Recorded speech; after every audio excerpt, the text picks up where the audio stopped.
Well, I have always admired Tiffany lampshades, along with millions of other people. They were originally made in New York right around the turn of the century. There's something about the rich colors of the stained glass that just, I don't know, communicates sort of a timeless elegance. And would you believe we found a young artist in Los Angeles who's invented his own technique for making his version of Tiffany lamps.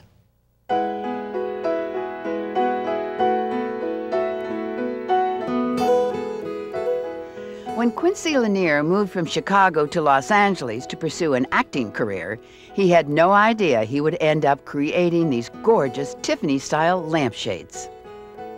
The idea came about brainstorming to figure out a way to raise money, and I saw these Tiffany lamps in a magazine, and I just thought, I've never seen any Tiffany lamps with, you know, ethnic paintings or any paintings of people. It's always bugs and butterflies and flowers and etc.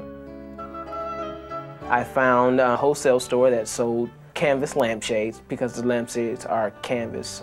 And basically I toyed around with the glass stain and the canvas shades and the three-dimensional paints and etc. until I kind of got the effect that I was looking for, which was to replicate Tiffany lamps. At the age of 5, Quincy turned to freehand drawing as a way to escape the pain of an abusive childhood. Today, he still sketches every lampshade freehand without planning it in advance. Everything is first draft, basically, on the lampshades. So it's straight from the head to the shade. It's less containing. I guess it's the freedom involved in drawing freehand, freestyle on the lampshade that I enjoy most. That's why I do it.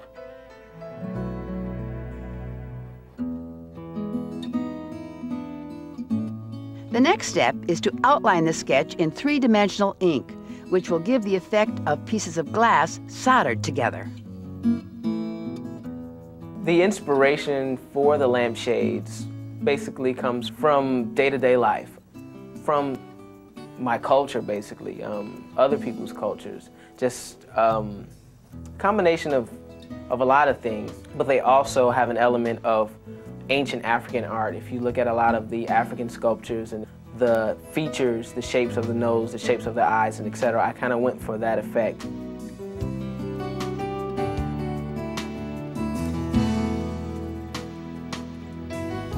The colors that I use are actually glass stain. It's a liquid.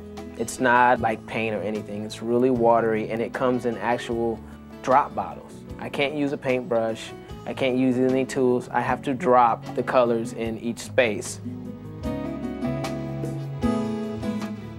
You know, if I want the sunset, for instance, in the background to fade into red, I would have to start, you know, with yellow, and I would have to use red. And basically, because it's liquid, it automatically smooths itself out once the two colors are combined.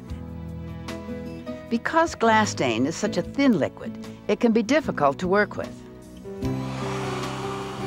I use a blow dryer because I can't let it air dry, because I can't sit the lampshades up because everything would run. Finally, Quincy achieves the look of Tiffany glass by ingeniously covering the painted canvas with a smooth coat of resin. The same resin that you use to coat tables and floors, and it's really durable. It's not as fragile as glass. It's not as heavy as glass. It's really lightweight. It's fireproof. You know, it's heat-proof. Let the lampshade dry for a day or so. Then sand any rough spots and polish it with a light coat of oil. The final effect is stunning. I'm not going for perfection. I'm going for the colors. I'm going for the movement. I'm going for the features and the emotion more than I am trying to make this look like, you know, the world's greatest painting. It's so much freedom involved in creating something. It's, you know, away from the hustle and bustle of your 9 to 5 and etc. And it's just you and your mind and your imagination and a pen and paper or a paintbrush and some paint. It's a great thing.